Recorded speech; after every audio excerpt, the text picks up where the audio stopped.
It was a red-letter day for West Indies cricket, a historic moment after 27 years that got legends like Brian Lara and Adam Gilchrist all teary-eyed. And one man really was responsible for that and brought an entire country together.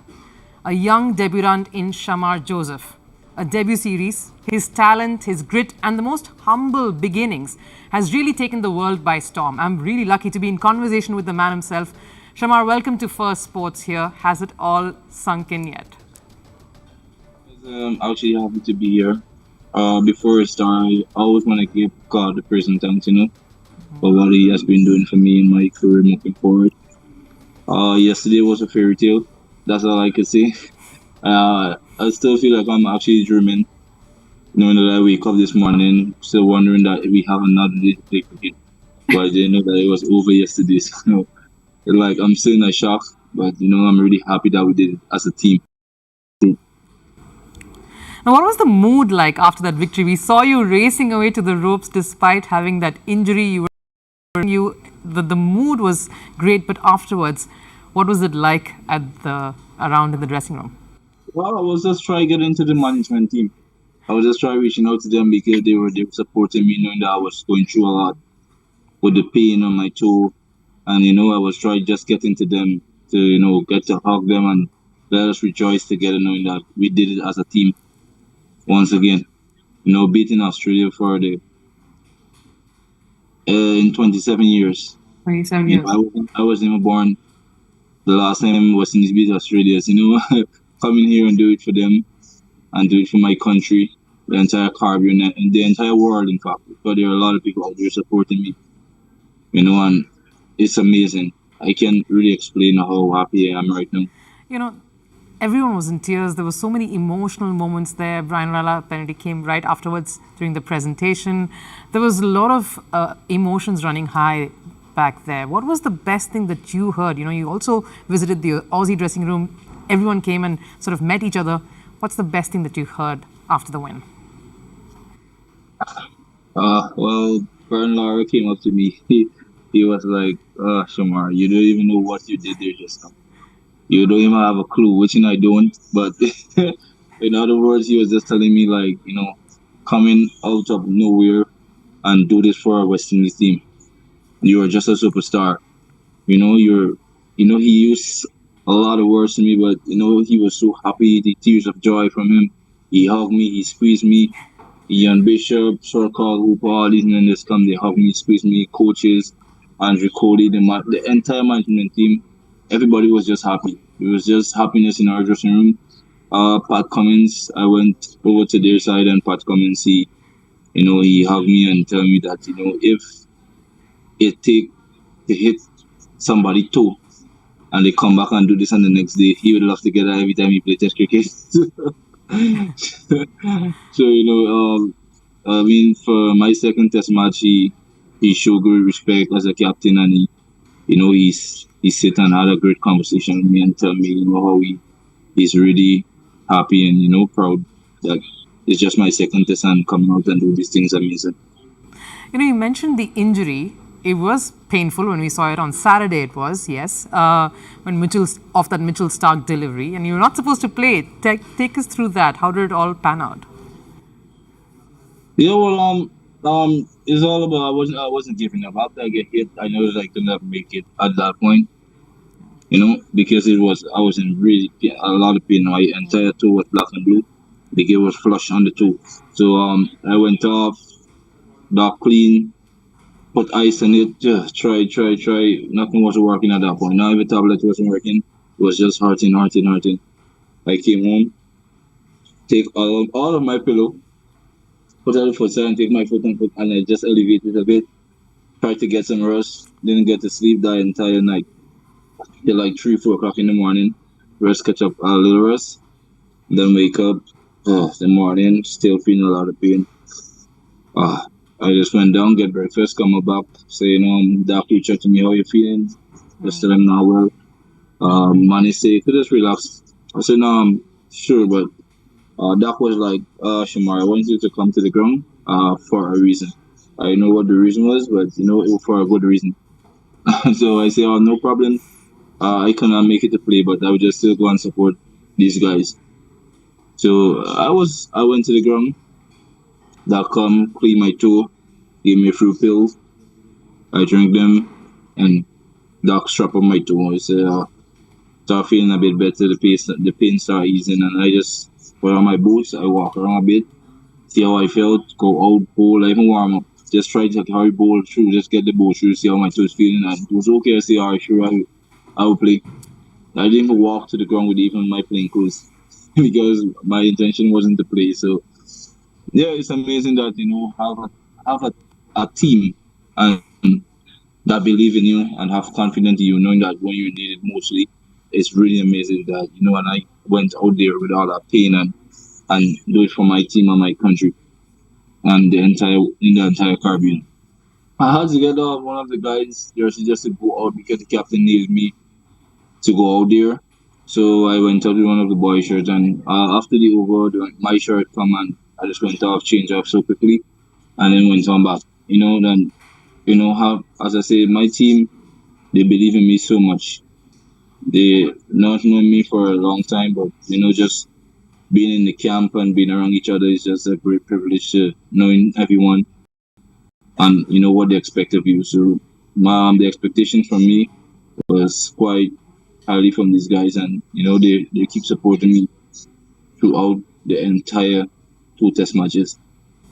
Tell us about that day itself, the Sunday, even on commentary, even when they were down 6 wickets, even when it was down to 8 and still 29 runs left, of course, the commentators never gave you a chance. What was it like for you out there? When did you start believing? That wasn't in my thinking, to be fair. As I saw that I was getting wickets, I was out, or I was only aiming for one thing, that we will win this. I always have that in my mind. I told the captain that I wouldn't stop bowling until the last man out. That even if they win, I would still be there bowling.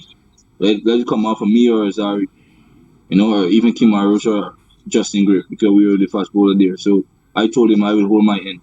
I don't know what you would do that, but I beg Azari. I said, please stay with me. And Azari did that. And, having a guy like Shamar Joseph, he is amazing. He's a great, what must I say, a great example of a fast bowler. Hard, work, determined to win, love to win. So having someone like that by your side, same thing with Kimaro. She is a legend. He is a star. From since I met him over here, he's just there advising me, tell me keep going, young man, keep going, just keep believing.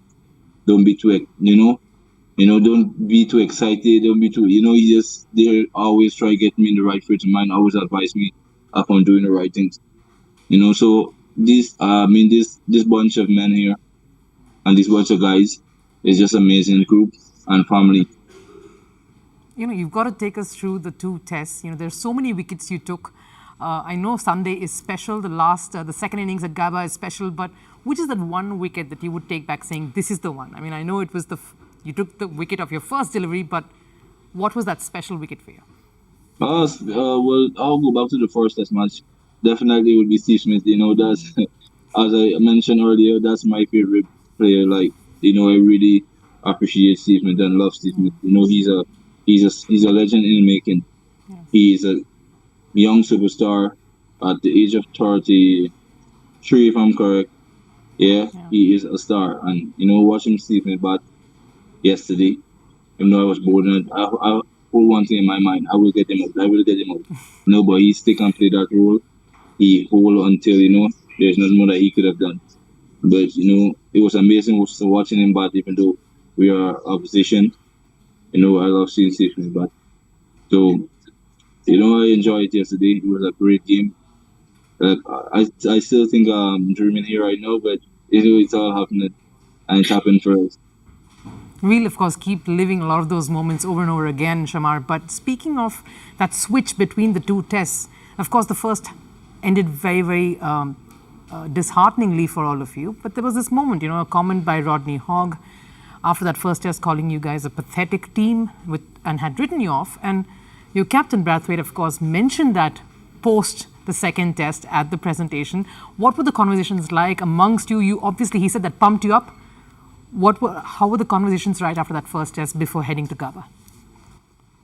Yeah, well, when we hear that, that as Greg said, that motivates us a lot because we know that we're not pathetic or we're not hopeless. So when we heard that, it hurt, but that motivates us to show him that we can do better. Yeah. You know, because he look us as a young group and feel that we're not here to fight. We're here to fight. We wouldn't travel all the way from the Caribbean to come to Australia to just give up. Yeah. We believe. We have confidence in each other and believe. So winning this second test match just to prove to the world that we're here to play serious cricket. And moving forward, it will be the same thing. We're looking forward for the challenge coming ahead of us, no matter who we face. It's nice to hear you say this, Shamar, but I want to take you back to your own journey. We've seen and read so much about you, a little bit, at least over the last few days for sure, how your humble beginnings were. You were in a small town, you had to move away from it, how you, of course, escaped near death as well. You had a security officer, a security guard's role. All of that transforming to this moment here. Did you even dream of all of it? And what was that one moment that changed it for you to come to this point here? Yeah, well, when I came out after I leave my job to come on and play cricket, I met with a few guys from in Georgetown, that come and watch me play and say that imagine Romario Shepherd, he's a West Indian player also, Yeah. he's someone that always tell me that I have talent, I have potential, and I could go far in this game. So, he used to bring me down from Bordeaux to Georgetown, which is like an hour and probably 2 hours drive to training.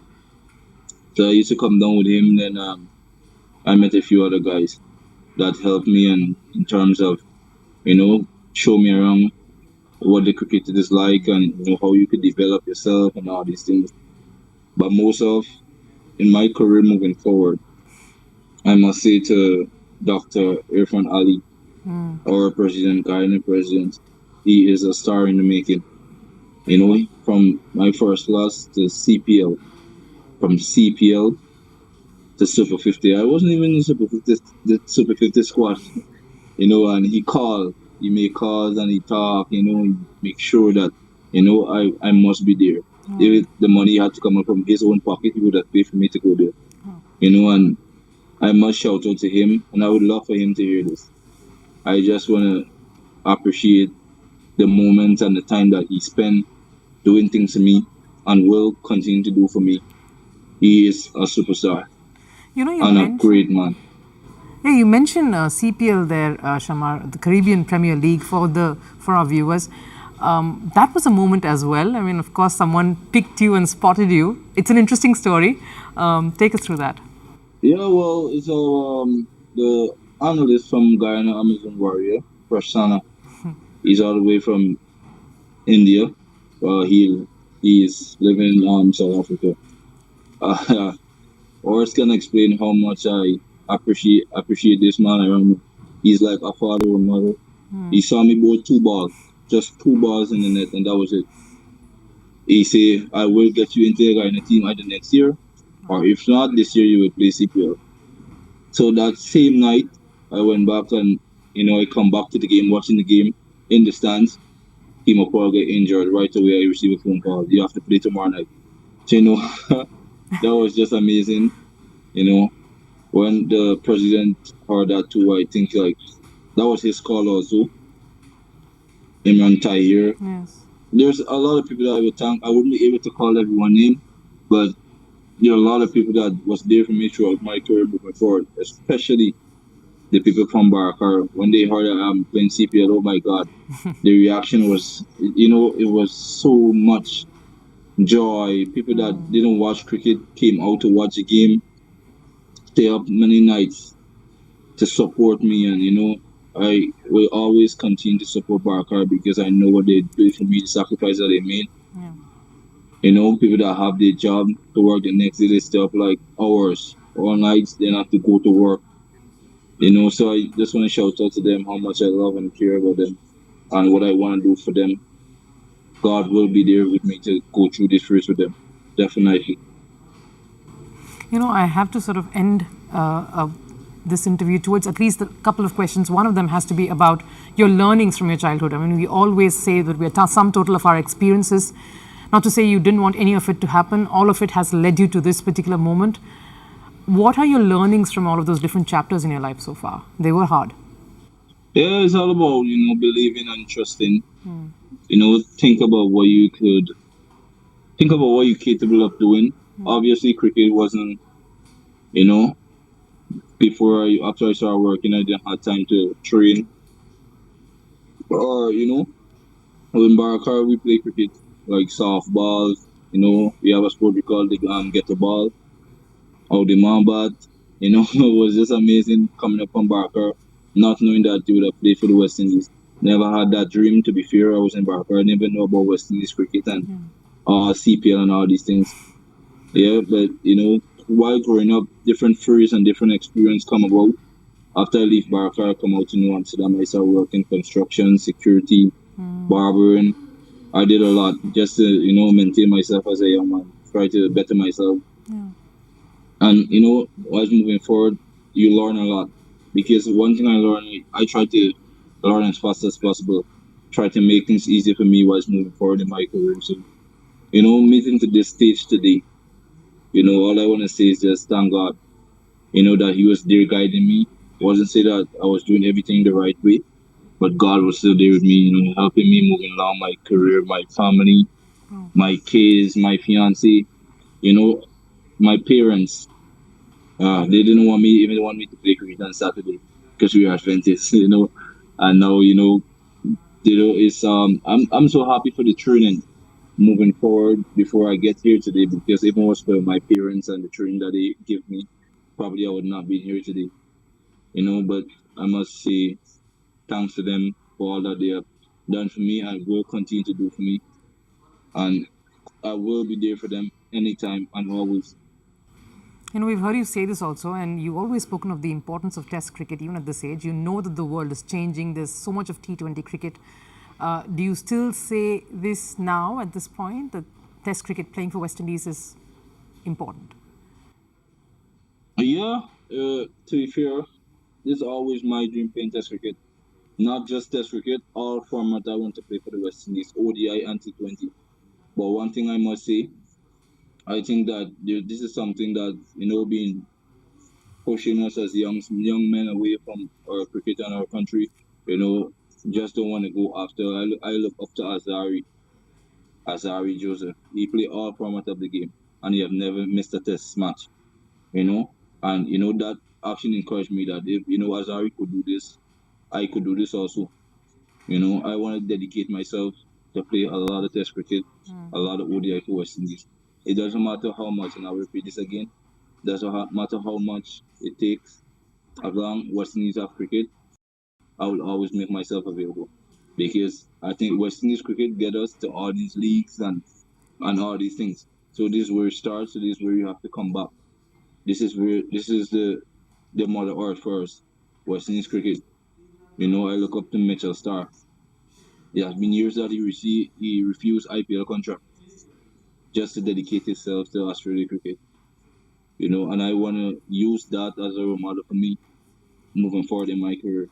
We obviously want to wrap up this interview, not keep you here too long, Shamar. What's the one thing you want to tell others, many youngsters like you, who think it's a big struggle and think it's nearly impossible to play for your country and to move up the ranks in international cricket? What would you tell them?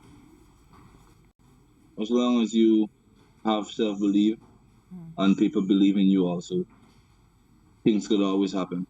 So the moment that I get into Ghana team, I told a lot of those guys, I gave myself 2 years to play Ghana cricket, and I'll play for the West Indies.